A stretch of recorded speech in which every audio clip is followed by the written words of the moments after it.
días, tardes, noches, a la hora que nos estén escuchando. Yo soy José María García Luján y hoy nuevamente quiero recordarte esas palabras de Jesús que dice que allí donde tú tienes tu tesoro, ahí está también tu corazón. Y lo que abunda en tu corazón es lo que en definitiva hablará tu alma, tu boca, tu cuerpo y todo tu ser. Hoy quiero compartir contigo un evangelio muy bonito, muy interesante y para entrar en oración. Es el evangelio de San Juan, capítulo 6, del versículo 1 al 15. Vamos a dar lectura. Me voy a centrar en unos versículos nada más, donde nos queremos centrar un poco más. Dice Jesús a Felipe, uno de los apóstoles, dice: ¿dónde compraremos pan para darles de comer? Lo decía para ponerlo a prueba, porque sabía bien lo que iba a hacer. Felipe le contestó: 200 monedas de pan no bastarían para que a cada uno le tocase un pedazo.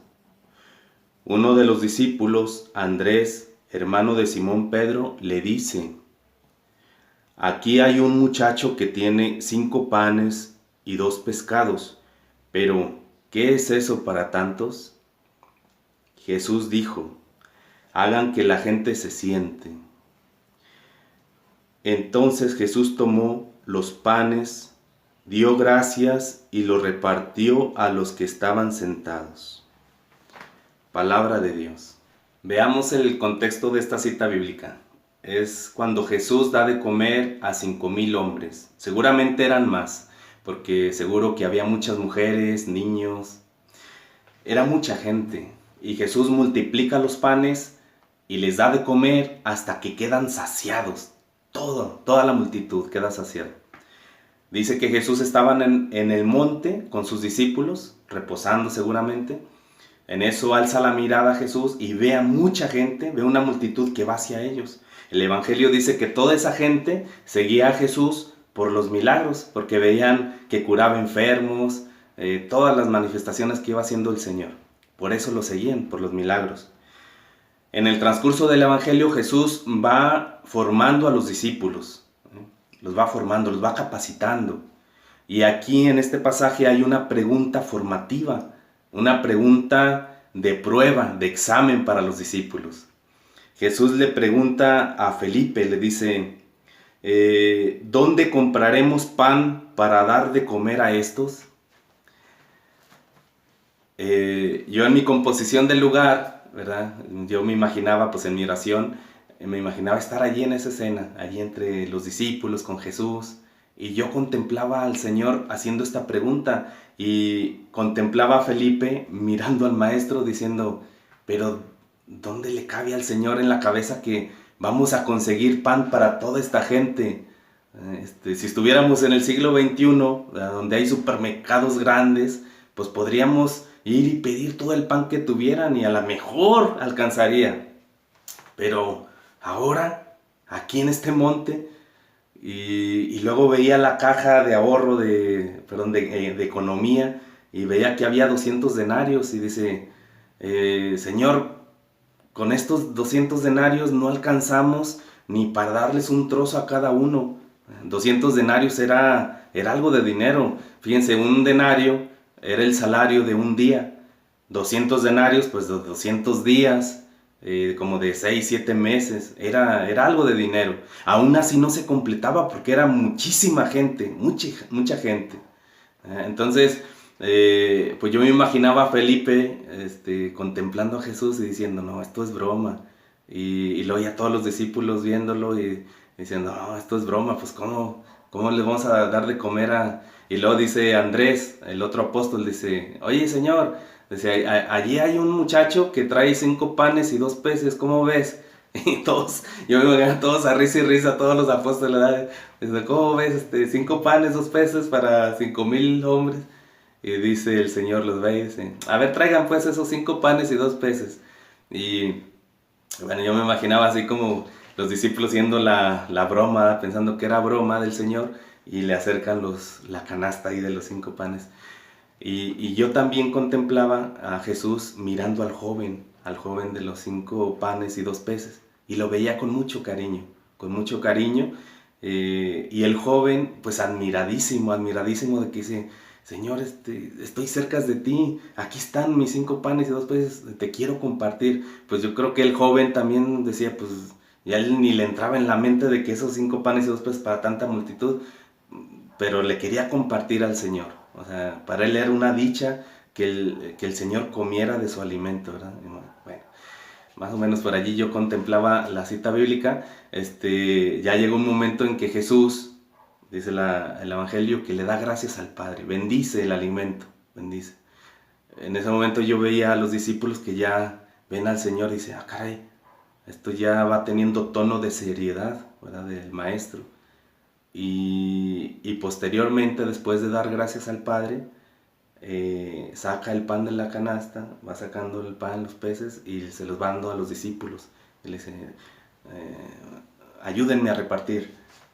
Entonces el Señor empieza a repartir y se los da a los discípulos. Y me imagino a Felipe pasándolo al otro, a Andrés al otro lado, a Pedro allá, pues toda la gente alrededor de ellos, ¿verdad?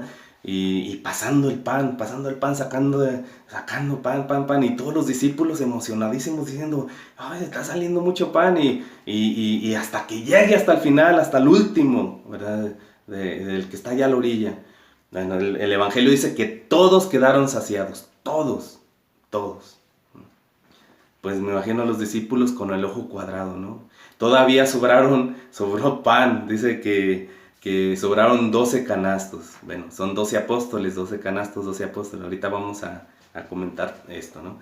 Y ya al final dice que Jesús huye porque pues la gente ve el milagro que hace y dice, ahora sí, hay que proclamarlo rey, hay que hacer un levantamiento. Y el Señor dice, no, dice, esto todavía está verde, todavía no han entendido bien la cosa, ¿no? Está verde, y pues todavía faltaba hasta el capítulo 17, donde está la oración sacerdotal de Jesús, que dice, ha llegado la hora. Ahorita todavía estamos en el capítulo 6, imagínate, la formación todavía está en pañales, se puede decir, ¿no? Entonces Jesús huye para que no le hagan rey de la forma que ellos piensan, ¿no? O sea, una forma todavía muy verde, muy verde.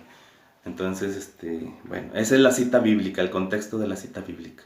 Fíjense que la imagen de esta cita bíblica me gusta mucho, el hecho de que toda la multitud están alrededor de Jesús, y los más cercanos son los apóstoles, los 12 apóstoles, son como un círculo, ¿verdad? Un círculo que son los más cercanos, los amigos de Jesús, pero también hay otro círculo, ¿verdad? Que son los 72. ¿Recuerdan ustedes en Lucas 10, versículo 1, donde Jesús envía a 72 discípulos? Bueno, son otro círculo, y luego después están toda la multitud, o sea, toda la multitud. Bueno, es como esos círculos concéntricos, ¿verdad? Cuando uno tira una piedra a un charco, a un lago, ¿qué pasa? Empiezan a hacerse ondas, ¿verdad? Círculos concéntricos, círculos expansivos que se van expandiendo.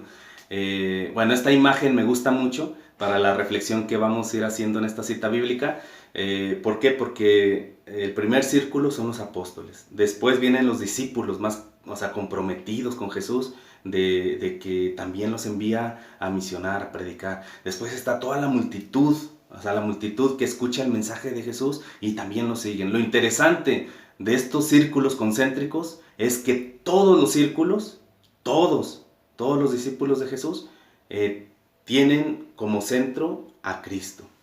Cristo es el centro de todos los que están ahí, toda la multitud, ¿verdad? Todos los círculos concéntricos. Contemplemos a la multitud que sigue a Jesús. Dice el Evangelio que la multitud seguía a Jesús por los milagros que veía. Veían que curaba enfermos, que sanaba paralíticos, que expulsaba demonios, daba la vista a los ciegos. Todo eso seguramente lo veía toda esta gente.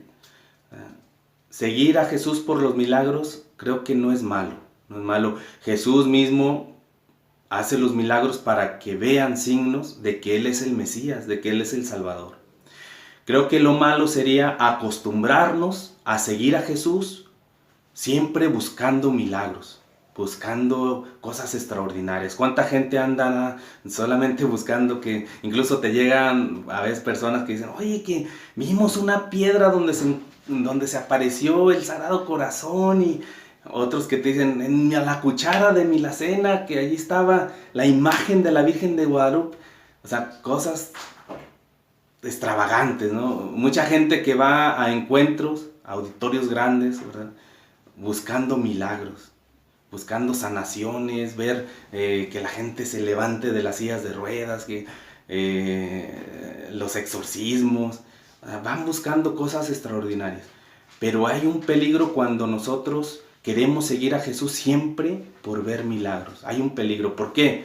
Porque el día en que Jesús no haga un milagro, el día en que te digan en el hospital, el doctor, mira, lo único que puede salvar a tu hijo, a tu hermano, a tu mamá, lo único que le puede salvar es un milagro.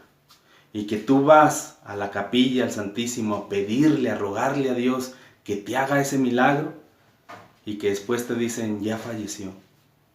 ¿Cuánta gente hay, verdad, que hasta llega a sentir rencores por Dios? Llega a enojarse con Dios, a quejarse, a perder la fe, porque Dios no le realizó el milagro, ¿verdad? Puedo decir yo, el capricho, ¿verdad?, de lo que ella quería. Yo creo que eso sería fatal, ¿verdad? Acostumbrarnos a seguir a Jesús, ¿verdad?, por milagros, y no profundizar más allá en la fe, a tener un seguimiento más allá de lo extraordinario. Miren, milagros tenemos todos los días, todos los días. ¿Qué es más grande? ¿Que se aparezca la Virgen de Guadalupe en una cuchara, o que salga el sol cada día? ¿Qué es más grande? ¿Que se aparezca una imagen de Jesús en una piedra, o que tú amanezcas vivo, respirando? Y fíjense, hay milagros de todos los días, pero por ser tan cotidianos, nosotros perdemos la capacidad de sorpresa, de sorprendernos, y dejamos de darle gracias a Dios. Tenemos milagros cada día, y darle gracias a Dios por la vida, por el amor, por la familia, por todo lo que nos da. Y no buscar a Dios, ¿verdad?, por cosas extravagantes, porque eso sería fatal, fatal. Y sin profundizar en lo que es realmente la fe en Jesús, en Cristo. Cuando toca la cruz, pues allí, por estar acostumbrados a los milagros. Con esto no quiero decir que sea malo pedirle un milagro al Señor, ¿verdad?, por nuestros enfermos, pedirle ayuda, auxilio. No, hay que pedírselo, y con toda la fuerza, con toda nuestra intensidad del corazón, pedírselo. Y pedírselo con esa actitud del leproso. ¿Recuerdan en Mateo 8, versículo 1? Que llega el leproso y le dice, Señor, si tú quieres, puedes curarme. Si tú quieres, una fe incondicional, una confianza incondicional, si quieres, si tú lo ves bien. Si el Señor nos hace el milagro, bendito sea Dios. Si el Señor tiene otro destino para nuestro enfermo, bendito sea Dios. Hace un año, más o menos, falleció mi hermana. Y hace unos días hacíamos un reencuentro, mis hermanos, mi mamá y yo. Y yo les decía sinceramente y de todo corazón que yo estoy muy agradecido con mi Padre Dios, porque me ha regalado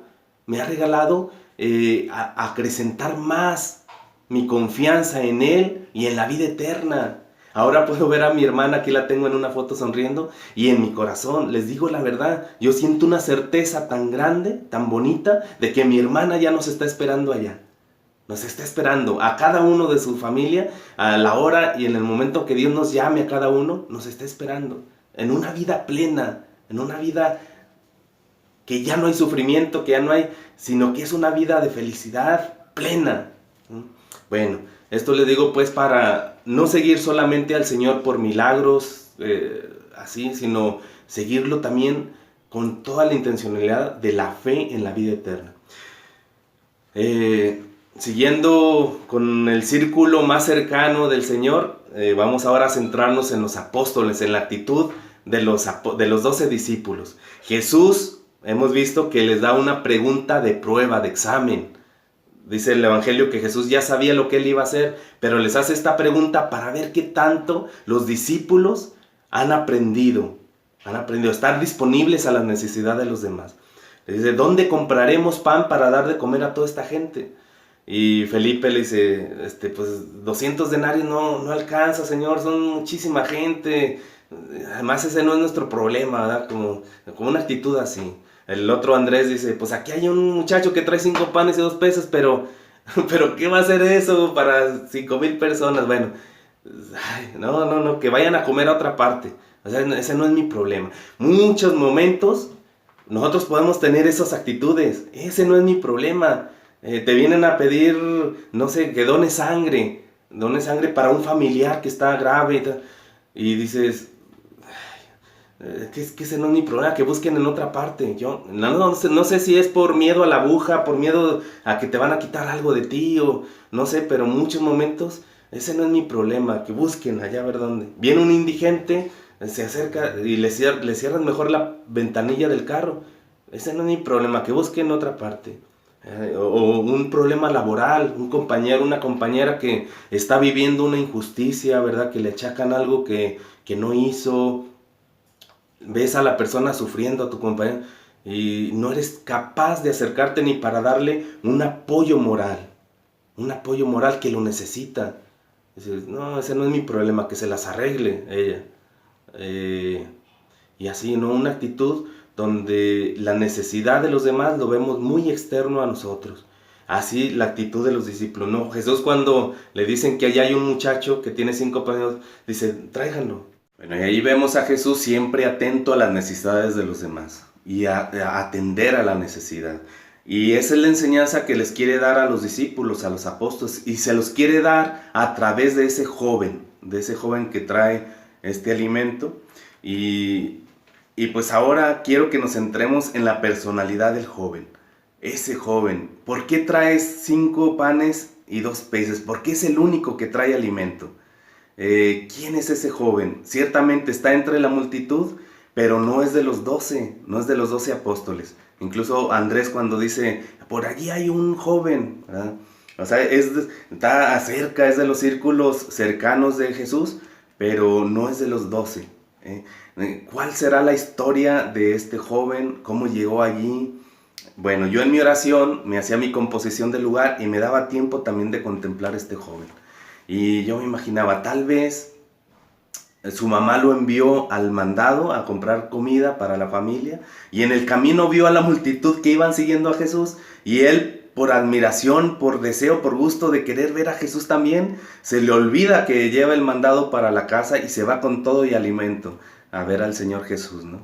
U otra es que iba con la multitud y llega de paso al mercado, compra alimento pensando en compartirle al Señor. Qué dicha pensar, ¿verdad? De que el alimento que tú llevas, el Señor Jesús va a comer de allí. Bueno, cualquier historia que sea de este joven, o cualquier otra historia que ustedes vean allí, que se imaginen, cualquier historia, lo seguro es que este joven llevaba una actitud de querer compartir. Sí, eso está claro. Llevaba más de un pan, llevaba más de un pez. Y eso creo que a todos nos pasa, ¿no? Todos, por muy poco que tengamos, siempre tenemos algo para compartir. Algo, cualquier cosa, pero algo para compartir. Cuando uno tiene esa actitud, ese deseo de compartir, siempre va a haber algo para compartir. Así con este joven. Jesús, yo me imagino que él se frota las manos cuando ve al joven y lo ve poniendo ahí la canasta. Dice, aquí les voy a enseñar a los discípulos, o sea, las maravillas que yo puedo hacer cuando me ponen en disponibilidad sus 5 panes y sus 2 peces.